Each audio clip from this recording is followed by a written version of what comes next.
Assalamualaikum warahmatullahi wabarakatuh.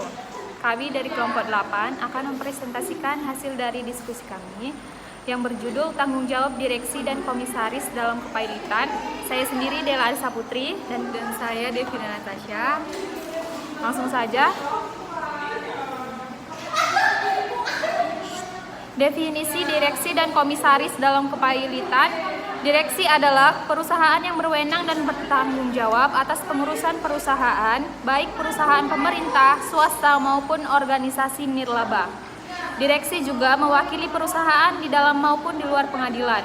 Dalam konteks kepailitan, direksi menjadi pihak utama yang dinilai apakah tindakan mereka menyebabkan atau memperburuk kondisi keuangan perusahaan hingga terjadi kepailitan. Tugas utama dari direksi adalah yang pertama, menentukan kebijakan usaha dan arah perusahaan. Yang kedua, bertanggung jawab atas pertumbuhan perusahaan ke depan, mengelola perusahaan untuk mencapai visi dan misi, dan mematuhi anggaran dasar dan peraturan undang-undangan yang berlaku. Komisaris adalah pengawas perusahaan yang bertugas memberikan nasihat kepada direksi dan memastikan bahwa operasional perusahaan sesuai dengan hukum dan anggaran dasar.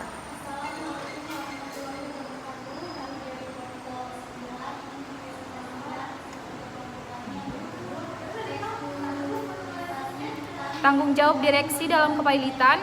Yang pertama, pengelolaan perusahaan. Yang kedua, prinsip-prinsip judgment rule. Yang ketiga, pertanggungjawaban pribadi.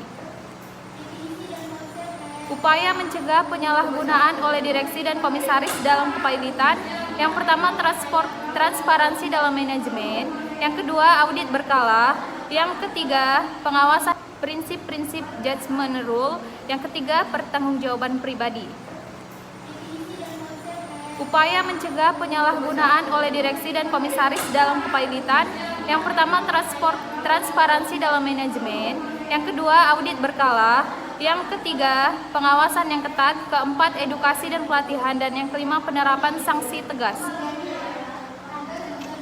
D. Mekanisme hukum pertanggungjawaban direksi dan komisaris dalam kepailitan. Undang-undang yang mengatur, yang pertama ada Undang-Undang Nomor 40 Tahun 2007 tentang perseroan terbatas. Yang kedua ada Undang-Undang Nomor 37 Tahun 2004 tentang kepailitan dan PKPU. Proses hukumnya ada yang pertama, permohonan pailit diajukan ke pengadilan niaga oleh kreditor, kurator, atau pihak berwenang. Kedua ada pengadilan menilai apakah kepailitan disebabkan oleh kesalahan atau kelalaian. D. Mekanisme hukum pertanggungjawaban direksi dan komisaris dalam kepailitan. Undang-undang yang mengatur, yang pertama ada Undang-Undang Nomor 40 Tahun 2007 tentang perseroan terbatas. Yang kedua ada Undang-Undang Nomor 37 Tahun 2004 tentang kepailitan dan PKPU. Proses hukumnya ada yang pertama, permohonan pailit diajukan ke pengadilan niaga oleh kreditor, kurator, atau pihak berwenang. Kedua ada pengadilan menilai apakah kepailitan disebabkan oleh kesalahan atau kelalaian direksi dan atau komisaris. Yang ketiga, jika terbukti bersalah, direksi dan komisaris dapat dimintai pertanggungjawaban termasuk penyitaan aset pribadi. Yang E, ada prinsip fidusia dalam direksi dan komisaris dalam kepailitan. Yang pertama, prinsipnya mengacu pada kewajiban kepercayaan yang harus diemban oleh kepailitan. Ada yang pertama, direksi harus bertindak untuk kepentingan terbaik perusahaan dan semua pemangku kepentingan termasuk pemegang saham, karyawan, dan kreditor.